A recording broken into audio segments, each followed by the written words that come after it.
আসসালামু আলাইকুম, সবাই কেমন আছেন? আশা করি সবাই ভালো আছেন। স্বাদ ও স্বাদের গল্পের সাথে আবারও আসলাম আপনাদের জন্য স্বাদ ও লাবণ্যময় ঘরে থাকা সামান্য উপকরণ দিয়ে মজাদার একটা চিকেন করে দেখাবো। দেখার জন্য আমার সাথেই থাকুন।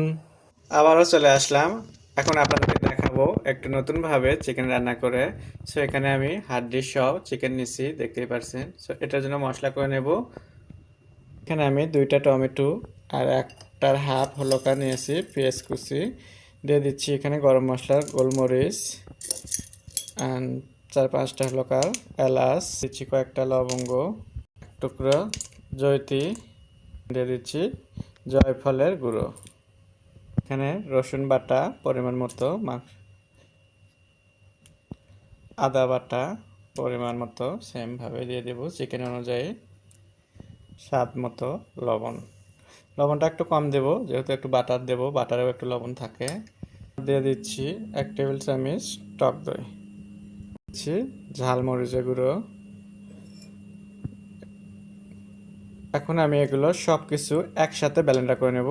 মশলাটা আমার ব্লেন্ডার করা হয়ে গেছে। এখন চলে যাচ্ছি পাতিল নিয়ে। মাংস রান্নার জন্য আমি একটা পাতিল নিয়েছি আর অলরেডি এখানে 2টা দারচিনি, 3টা তেজপাতা আর হলকার বাটার দিছি। এখন আমি এখানে দিয়ে দিচ্ছি মশলা ব্লেন্ডার করাগুলো। এখন আমি চলে যাচ্ছি চুলাতে মশলাটা কষানোর জন্য। চলে আসলাম চুলাতে, এখন আমি আগুনটা ধরে দিলাম আর এটাকে এখন সুন্দরভাবে আমি এখানে একটু কষায় নেব মশলাটাকে। আর এই ফাঁকে মাংসটাও কিন্তু এখানে আমি একদম ধুয়ে রেডি করে নিচ্ছি। আপনারা চাইলে ভাজতে পারেন, আমি কিন্তু ভাজবো না, না ভাজাই দিয়ে দেবো। সো মশলাটা দেখতেই পারছেন একটু কিন্তু জাল হয়ে যাচ্ছে। সো এইভাবে যখন মশলাটা খুবই ভালো করে কষায় নেবেন, মুরগি মাংসের টেস্টটা কিন্তু তত বেশি আসবে। সো এখানেই হলো কার টেস্ট। এটা যদি আপনি মশলাটা ভালোভাবে কষাতে না পারেন তাহলে টেস্ট আসবে না। কিন্তু কথা বলতে বলতে দেখতেই পারছেন সুন্দরভাবে কিন্তু আমি গ্রেভিটা কষায় নিলাম। একদম কি সুন্দর বাটারের একটা ঘ্রাণ এসে গেছে আর তেলের উপরে উঠে যাচ্ছে, বাটারের উপরে দেখা গেছে যে। সো কালারটাও কিন্তু সুন্দর হয়ে গেছে। এখন আমি এখানে দিয়ে দিচ্ছি চিকেন। সো রেডি করা চিকেনটা আমি দিয়ে দিচ্ছি। চিকেনটা দিয়ে সুন্দরভাবে এটাকে নাড়াচাড়া দিতে হবে, এভাবে মিশিয়ে নিতে হবে। চিকেন দেওয়ার পরেও কিন্তু আমি বেশ কিছুক্ষণ এটাকে ভালোভাবে কষায় নেব। সো দেখতেই পারছেন মুরগিটা আমি সুন্দরভাবে কিন্তু কষায় নিচ্ছি এখানে, আর কি সুন্দর একটু তেলের উপরে উঠে যাচ্ছে আমার আজকে।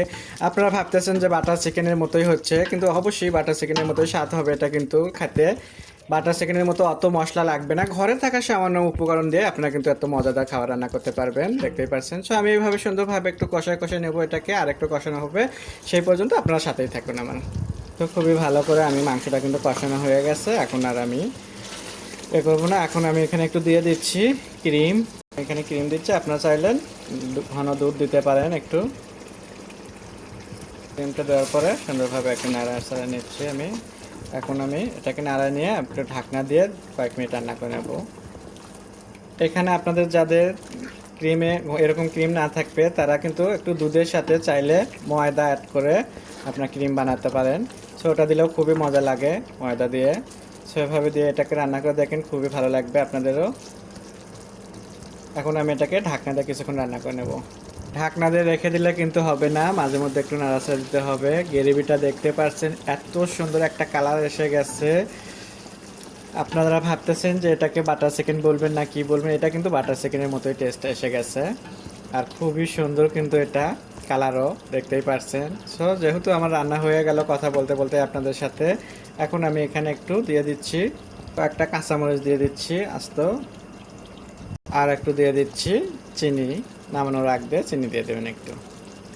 চিনি দেওয়ার পরে সুন্দরভাবে একটু আবারও একটু মিশিয়ে নিতে হবে। দেখেন আমি মিশিয়ে নিচ্ছি। মাংসটা থেকে এত সুন্দর কিন্তু একটা স্মাইল আসছে, মনে করেন যে স্মাইল দেখেই খেতে ইচ্ছে করতেছে। আর কি বলবো আপনাদের সাথে, আমি তো অত সুন্দরভাবে হয়তো কথা বলতে পারি না, আপনাদের মতো যারা ভিডিও বানান তারা অনেক সুন্দরভাবে কথা বলেন, তারপরেও আমি চেষ্টা করি। তো যাই হোক, আমি কিন্তু আপনাদেরকে একদম পারফেক্ট যা মশলা আমি ঘরে থাকা সেগুলো দিয়ে রান্না করে দেখালাম আপনাদেরকে। আশা করি আপনাদের ভালো লাগবে। আপনাদের যদি ভালো লেগে থাকে স্বাদ ও স্বাদের গল্পের সাথেই থাকবেন, বেশি বেশি করে শেয়ার ও কমেন্ট করবেন। নতুন নতুন ভিডিও দেখার জন্য আমার সাথেই থাকবেন। আল্লাহ হাফেজ।